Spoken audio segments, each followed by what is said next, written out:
মেয়েকে কম খাওয়া, মেয়েকে বাঁকা চোখে দেখে, এরকম লোক আছে না? মেয়েকে বোঝা মনে করে। রাসূলুল্লাহ সাল্লাল্লাহু আলাইহি ওয়াসাল্লাম বলছেন, যেই ঘরের প্রথম মেয়ে সন্তান হয় ওই ঘরটা বরকতের ঘর, ওই ঘরকে বরকত থাকে। যেই ঘরে যত বেশি মেয়ে সেই ঘরে বরকত তত বেশি। মেয়েকে আল্লাহ নূর বলেছেন, কোন ছেলেকে বলেন নাই। রাসূল সাল্লাল্লাহু আলাইহি ওয়াসাল্লামের দুই মেয়ে ছিলেন, দুই নূর। এই দুই নূরকে বিয়ে করেছেন একজন সাহাবী, ওনার নাম হয়েছে ওসমান। ওসমান জিন্নুরাইন, দুই নূরের মালিক। এই মেয়েদেরকে আল্লাহ রাব্বুল আলামিন বরকতময় করে দিয়েছেন। রাসূল সাল্লাল্লাহু আলাইহি ওয়াসাল্লাম ঘর থেকে বের হওয়ার সময় সর্বশেষে মা ফাতেমার সাথে দেখা করতেন। আবার বাহির থেকে এসে সর্বপ্রথম কার সাথে? মা ফাতেমার সাথে দেখা করতেন। আবার ফাতেমা বলছেন রাদিয়াল্লাহু আনহা ওয়ারদা, মা ফাতেমা তো যারা রাদিয়াল্লাহু আনহা বলছেন, আমি যখন আব্বার কাছে যেতাম আব্বা দাঁড়াতেন, দাঁড়িয়ে আমার কোলে চুম্বন খেতেন, কোলে চুম্বন খেয়ে আব্বার জায়গা আমাকে বসাতেন, তিনি পাশে সরে বসতেন। সুবহানাল্লাহ বলতে ইচ্ছা করে না? আরে আপনাদের কষ্ট হচ্ছে না? চলো চলো, আমার তো 12টা বাজছে, আপনাদের কয়টা? ফজর। আহা, করবেন না এটা। আমি আগামী দিনে এই প্রোগ্রামটা নেব না। আর 10টায় উঠেছেন তো, 10:15 উঠা আর আসবো না এখানে। এসার পর এই প্রোগ্রাম শেষ করবে, তাহলে মানুষের বরকত থাকে। এখন আপনাদের সব কথা মাথায় থাকবে না, কিন্তু এটা নিয়ম। জাআলনাল লাইলা লিবাসা, আমি রাতটাকে পোশাক বানিয়েছি। বিজ্ঞান বলছে রাতে মানুষের সেলগুলো ঘুমিয়ে পড়ে, আপনি যত দিবেন ঢুকবে না। আবার এসার সাথে সাথে ঘুমিয়ে যাবেন, ক্যান্সার মুক্ত হয়ে যাবে শরীর। আলহামদুলিল্লাহ বলেন। ব্রেন থেকে একটা স্টোরের রস বের হয়, ক্যান্সারের যতগুলো জারম আছে এটা মেরে ফেলে। আর এটা যত রাত বেশি হবে এগুলো চাঙ্গ হবে, আপনি ক্যান্সার আক্রান্ত হবেন। স্ক্রিন চোখের সামনে রাখবেন না। এই স্ক্রিনের মাধ্যমে আপনার ব্রেন নষ্ট হচ্ছে, হাত নষ্ট হচ্ছে, হাতের সেন্সার চলে যাচ্ছে, লিভার কিডনি সব নষ্ট হয়ে যাচ্ছে। যত বেশি পারেন আলো থেকে দূরে থাকেন, ঠিক না ঠিক? রাসূল বলেছেন যখন ঘুমাবা সব লাইট বন্ধ করে দাও, আফিন নূর সব বন্ধ করে দাও। কোন খালি পাত্র থাকলে ওটাকে ঢেকে দাও। শোয়ার আগে বিছানাটা ঝাড়ু দাও, কাপড় দিয়ে ঝাড়ু দাও। কি দিয়ে? কাপড় দিয়ে ঝাড়ু দাও। কারণ কি হয়েছে আপনার কথা বলছেন কেন? প্রতি 3 ঘন্টা অন্তর অন্তর মানুষের চামড়া চেঞ্জ হয়। কয় ঘন্টা? 3 ঘন্টা। আমরা খালি চোখে দেখি না। আপনি দেখবেন একটা সাদা জামা পরেছেন, আপনি বাহিরে যান নেই, কিন্তু খুললেই কলারে দাগ আছে না নাই? এটা আসলো কোত্থেকে? আবার পায়জামা পরেছেন, পায়জামার তলে বোধহয় কোনো দাগ লাগে না। তো এত ভিতরে দাগ গেল কোত্থেকে? আপনার চামড়া চেঞ্জ হচ্ছে। এই জন্য আপনি যখন ঘুমাবেন, রাসূল সাল্লাল্লাহু আলাইহি ওয়াসাল্লাম বলেছেন বিছনা ঝাড়ু দাও। আপনি কাপড় দিয়ে ঝাড়ু দেন, তাহলে ওই যে গায়ের পড়া টুকরাগুলো ওখান থেকে চলে যাবে। ওগুলোর ভিতরে বিভিন্ন রোগের জার্ম থাকে। ইসলাম আছে যেখানে রোগ মুক্তি সেখানে। বাতিগুলো বন্ধ করে ঘুমাবেন। নীরব যখন হয়ে যাবে তখন আপনার এই সেলগুলো ঘুমিয়ে পড়বে। দেখেন গ্রামে ক্যান্সার বেশি না কম? আর শহরে কেন? যেই দেশে আলো বেশি ওই দেশে ক্যান্সার সবচেয়ে বেশি। ক্যান্সার বেশি হলো আমেরিকায়। আলো আর আলো, আলো আর আলো, এই আলোগুলো ক্যান্সারের বন্ধু। বোতলের সব খাওয়া ক্যান্সারের বন্ধু। গ্রামের লোকেরা বোতলের খাওয়া খুব খায় না, আপনার ন্যাচারাল খাওয়া খান, এই জন্য আপনার শরীরটা ভালো বেশি। বোতলের এই যে পেপসি, 7 আপ, কোক সবগুলোর ভিতরে পোক। খাবার না, এগুলো নোংরা। এক বোতল পেপসির ভিতরে 4.5 চামচ 7 চামচ চিনি থাকে, সোডা থাকে 3 চামচ। কি খাচ্ছেন এগুলো? আপনার লিভার শেষ, কিডনি শেষ। এই জন্য ডাবের পানি খান। আপনাদের গ্রামে এই যে কত সুন্দর নদীর পানি, আপনাদের আলহামদুলিল্লাহ এই যে গাছের মধ্যে আম হচ্ছে, তারপরে ক্ষেতের মধ্যে শশা হচ্ছে। ন্যাচারাল জিনিসগুলো যত খাবেন শরীর তত ভালো থাকবে। আল্লাহ রাব্বুল আলামিন বলছেন কিয়ামতের জন্য তৈরি হও। একজন মহিলা, তার স্বামী বিদেশে গিয়েছেন, তিনি জিনা করে ফেলেছেন। তিনার চোখের সামনে ছিল এই আয়াত। তিনি চিন্তা করলেন দুনিয়ার অল্প মানুষের সামনে শাস্তি নিয়ে নেই, তাহলে কিয়ামতে সারা পৃথিবীর মানুষের সামনে আমাকে আর শাস্তি নিতে।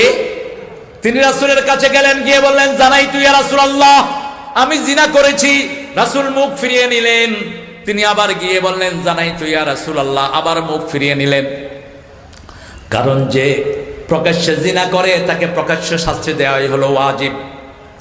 আর যে গোপনে জিনা করে গোপনে মাপ চাইবে কার কাছে? আল্লাহ যদি মাফ করে দেয় আমাদের কোনো আপত্তি নাই।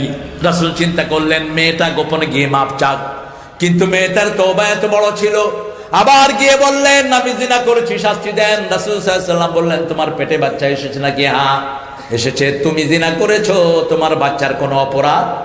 আর আমাদের দেশে একটা পতিতার বাচ্চা মারা গেলে কবর দেয় না, ওর তো কোনো দোষ নাই, ওই বাচ্চার কোনো দোষ নাই, দোষটা হলো যিনি অপরাধ করেছেন তার, ঠিক কিনা? রাসূল সাল্লাল্লাহু আলাইহি ওয়াসাল্লাম মহিলাকে ছেড়ে দিলেন, কোনো পুলিশ নাই, পাহারাদার নাই। পাহারাদার কে? কে পাহারাদার? একজনকে ভয় করবেন, দুনিয়া ঠিক হয়ে যাবে। একজনকে ভয় করবেন।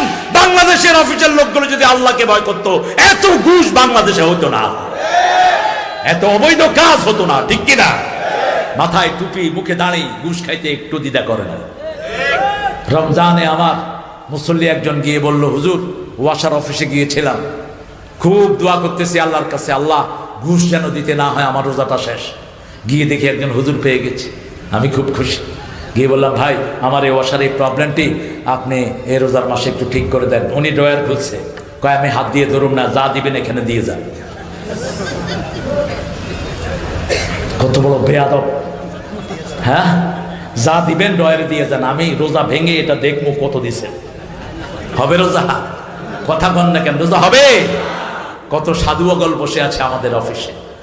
এই সরকার বেতন সবচেয়ে বেশি বাড়িয়েছে, ঠিক কিনা? এরপরেও যদি যেগুলো ঘুষ খায়, এগুলো মানবতার দুশ্মন, দেশের দুশ্মন, কুত্তার চেয়ে নিকৃষ্ট। কেন খাস ঘুষ? এমন কোন জায়গা নাই যেখানে ঘুষ চলে না। শিক্ষা প্রতিষ্ঠান, সেখানেও ঢুকতে ঘুষ। মাদ্রাসা, সেখানেও ঘুষ। কি হয়েছে দেশটা? কোথায় যাবে মানুষ? দরিদ্র মানুষের যাওয়ার কোনো জায়গা নেই, অথচ ব্রেনই সবগুলো দরিদ্রদের ভিতরে। মহিলা পেটে যখন বাচ্চা প্রসব হলো, রাসূলের কাছে আবার গেলেন সাল্লাল্লাহু।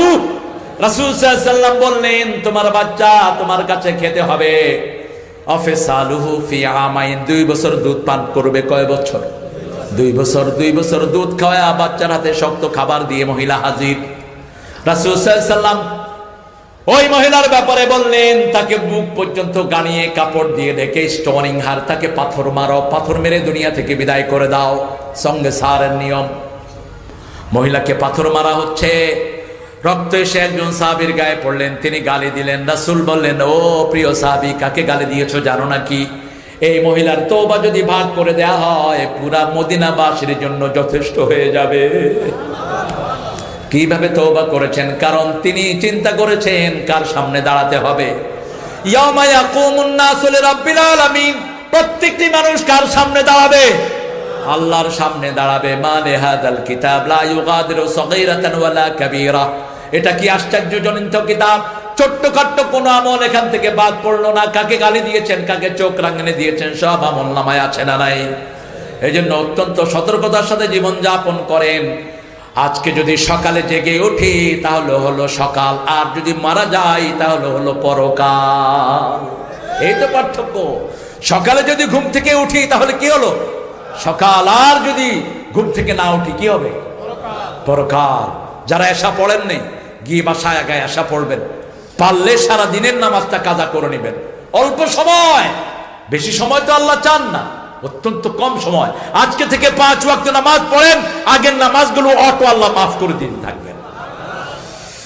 এরপরে আল্লাহ বলছেন, ইন্নাল্লাযীনা লা ইউমিনুনা বিল আখিরাহ ওয়া যায়্যানা লাহুম আমালাহুম ফাহুম ইয়ামাহুন। আল্লাহ রাব্বুল আলামিন বললেন, যারা আখিরাতের উপর ঈমান আনে না, এরকম লোক আছে না নাই?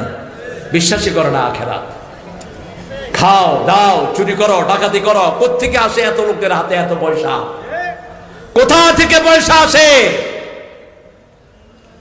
হাজার হাজার অফিসার আমেরিকাতে বাড়ি কিনছে, সরকারি অফিসার। কোত্থেকে? এগুলো কার পয়সা? কথা কন না কেন? কার পয়সা এগুলো? জনগণের পয়সা। কেউ হিসাব না রাখলে একজন রাখতেছেন, তিনি কে? হারামে কোনো আরাম, হারামে কোনো আরাম নাই। আমরা আখিরাতকে যারা বিশ্বাস করি, কোনো প্রতিবেশীকে আমরা কষ্ট দিতে পারবো? বিড়ি খেয়ে কাউকে কষ্ট দিতে পারবো? আজকে বিড়িখোরের সংখ্যা বাড়ছে না কমছে? স্কুলের 5, 6 এর পোলাপান